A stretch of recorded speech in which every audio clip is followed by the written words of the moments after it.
Hey everyone, it's The-Nusk and welcome to another Dofus PvP Eliotrope video. So in today's episode I'm going to be talking about several things. The first thing is I'm really excited about my new ability to record videos. So I was having trouble. My videos were really laggy, and that's because the game was extremely laggy. Kind of all the time, but even more so when I was recording videos. And so I went into the options and I unchecked this box, which has like force rendering on the CPU.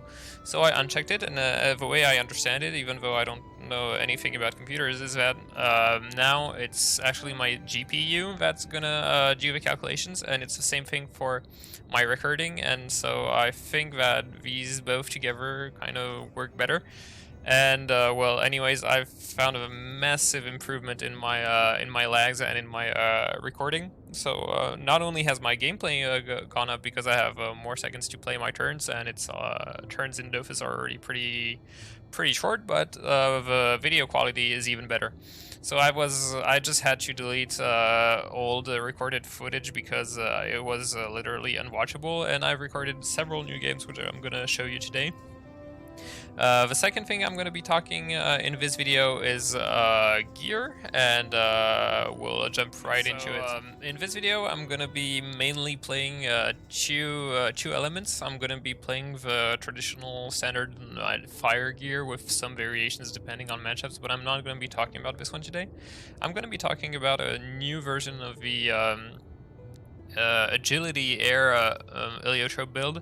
And why is there a new Eliotrope build? Is because of this new set of a Wukang set, which is air and a strength MP reduction set, and that's really interesting on the agility Elio, because you know that there's the spell that removes up to 4 MP.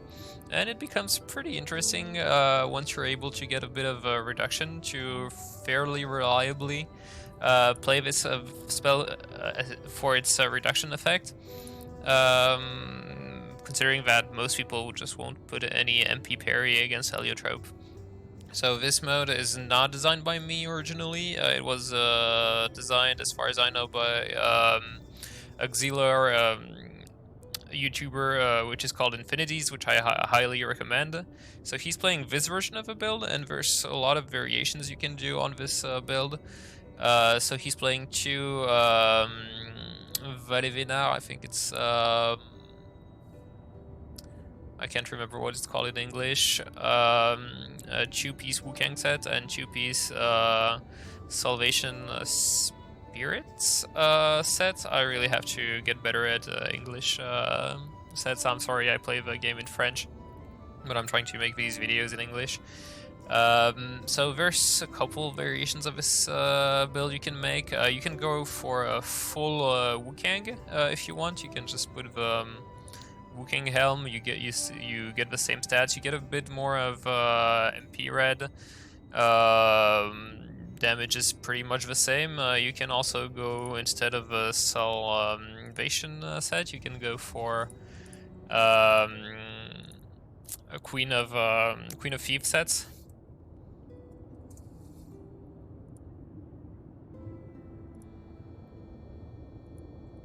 You can also play this build in a normal 11 AP mode with, say, of a +1 AP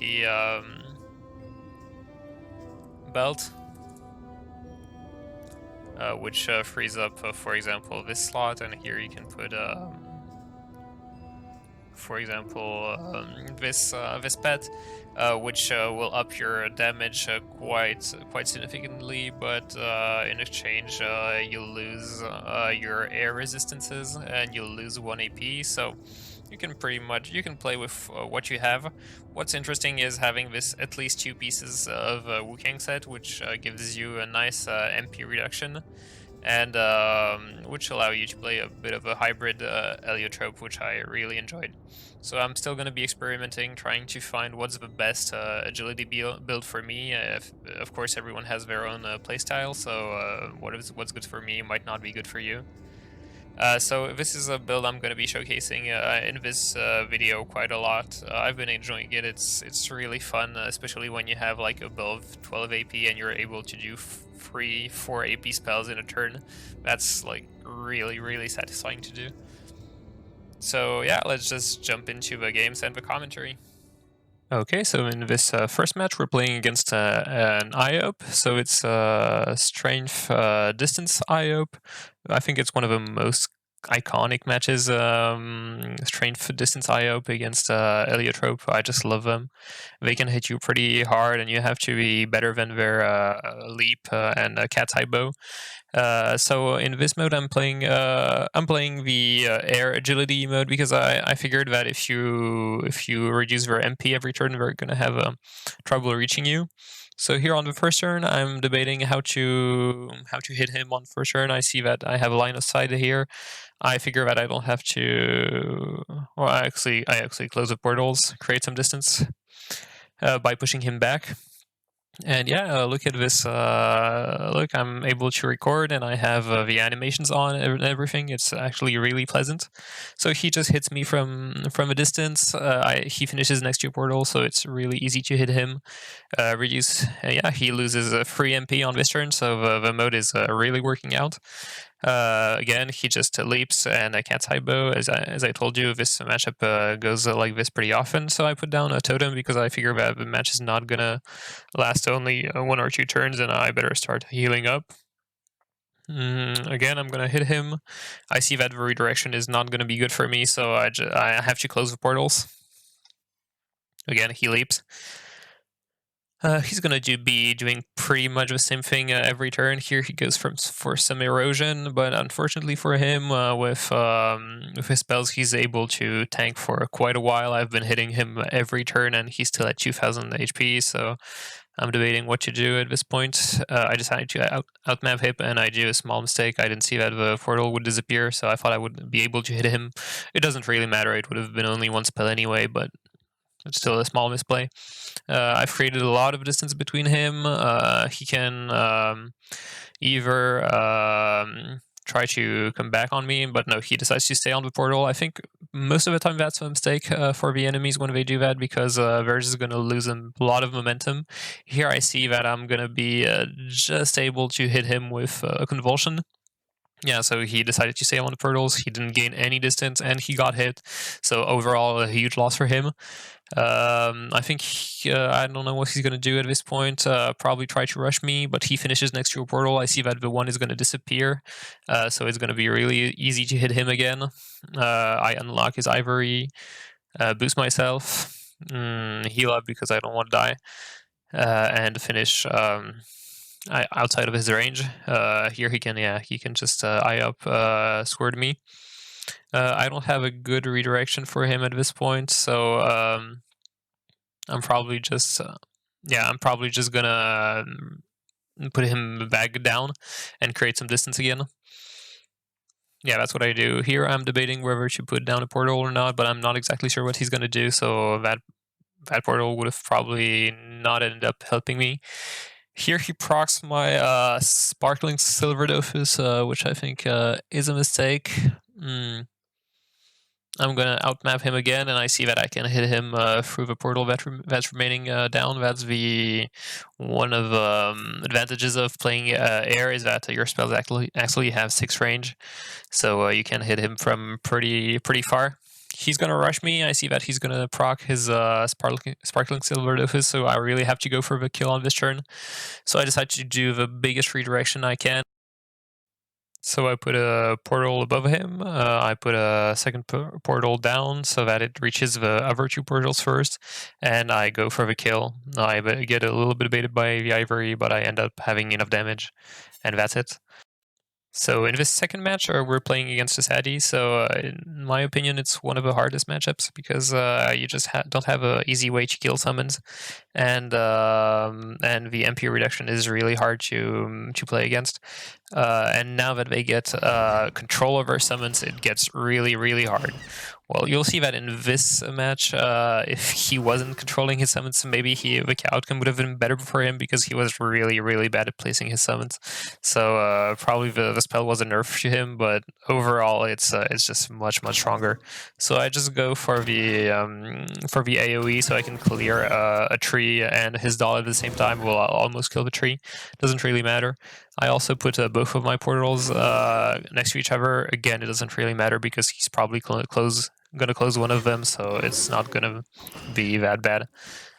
He goes for some poke damage and some MP reduction. You have to take this matchup fairly slow, as long as the Sadi is not developing his gameplay. It doesn't really matter. If you're killing the trees, you can take all the time you want. So you see here he is not ahead of the map in any way. So I kind of bait him with this redirection. I figured that if I left the portals open, he would come and hit me, which I like them to do because then they end up not very far away from you. And again, his doll and tree placement really isn't that good. He constantly gives me AOE to clean both him and his summons. So I just go for maximum damage whenever I can and try to stay a bit far away from him. Again, he's not ahead of me on the map because he has no trees. He only has one doll, so you can afford to play this match not too fast. You don't have to aggress him every single turn as long as you're cleaning his trees, which at some point you're probably going to get flooded, but right now it's working out pretty well. Again, he creates an AoE, so I'm wondering if I can exploit this, but it's a bit too far away from me, so I just hit him with 2 ranged spells. Close of portals again. I figure he's probably gonna close it anyways, but for some reason he doesn't. He should have put a tree there before coming into range with me. He prefers to put it here. The tree is not doing anything here, and he's giving me the biggest AoE again. So here you see that the matchup is really hard normally, but if they misplay consistently, at some point you're going to be able to beat them. And that's pretty much what you gotta do. Sometimes you're just playing the worst class of the matchup, and you have to outplay them to win. Okay, and so for this last match, we're playing against Hupper Mage. So I wanted to play the agility build against Hupper Mage because most of the time they play the crit build, and I wanted to try it out as the agility build has 110 crit resistance, so I wanted to try that. He's not playing full crit, but he's playing a sort of strength crit build, so it's gonna be good anyways. I just boost myself on turn 1. He journeys, starts hitting me without line of sight. Thankfully, thanks to the spotted doofus, I get a bit of shield, so it doesn't hurt that much. Here, well, I have a line of sight on him, so I'm just gonna hit him pretty hard on turn 2. You always have to be very careful when approaching an Eliotrope on turn 2, especially when he boosted up, because yeah, you're at very high danger of taking a massive damage. He's playing Elementary Shield or whatever it's called. I think that's a mistake against Eliotrope. The Guardian is really annoying because it locks you every turn. Okay, so maybe not against an Agility Eliotrope, but most Eliotropes are going to play Fire. And since we don't have Ebony anymore, most of the time we're just not going to be able to dodge the Guardian. So I recommend playing that against Eliotropes. I'm just going to put a portal to force him to go up if he wants to hit me. That's what he does. And he's actually getting really annoyed by the MP reduction. He has to use some AP every turn to hit me. Here I go for redirection to hit him, and I figure that I don't have to close the portals because anyway it's gonna end up there. So it's not that big of a deal for me. It's almost like an obstacle for him. He's probably going to have to journey again here. Yeah, that's what he does, and he only has 6 life less, so I just want to make sure that I get the redirection first try for the clean finish. I get it. And that's the end. Welcome to the post-match. So we had 3 interesting matches against an Iope, a Sadi, and a Hupper mage. We actually got a pretty good chance to showcase the agility mode. Really enjoying it. The MP reduction feels pretty nice against a lot of classes, and people just overall don't expect it for now. Things are maybe going to change, so right now I played the version with 2 Wukang pieces. I might try the version with a Wukang headpiece when I get the chance to mage one. Our mages are okay, like the agility mages are okay. I guess I just had to make some concessions on the strength version. Pretty much the same for the Scythe. I'm pretty happy with how it turned out. I might mage one better if I want to play like a duo elemental build, but there's not much point of doing that with an Elio. So for oncoming projects for this channel, I wanted to continue making commented matches. I might do some longer, in-depth commented matches when I get higher up in rank and that I have some pretty long games that I really want to dissect. Another of my projects, and I really want to work on that, is doing Eliotrope tutorials. I'm actually trying to work out how, like, try to organize my mind a bit and how I'm gonna present it, what order, what I want to focus on. Like, I don't want to do just standard, okay, so this is how redirection work. I think there's a lot of tutorials out there. I really want to like capture the philosophy of a class and like what you can do with the portals, how to outmap, when to change access and stuff like that. So yeah, I'm trying to do something, but it's taking a lot of time. I hope I can get that out pretty soon. Thank you again for your support. I mean, it's your comments, and every time someone messages me and tells me, hey, I can't wait for the next video, that just gives me enormous strength to continue. So please, yeah, I really like to read your comments and responding to them, so please go ahead, and I'll see you guys next time.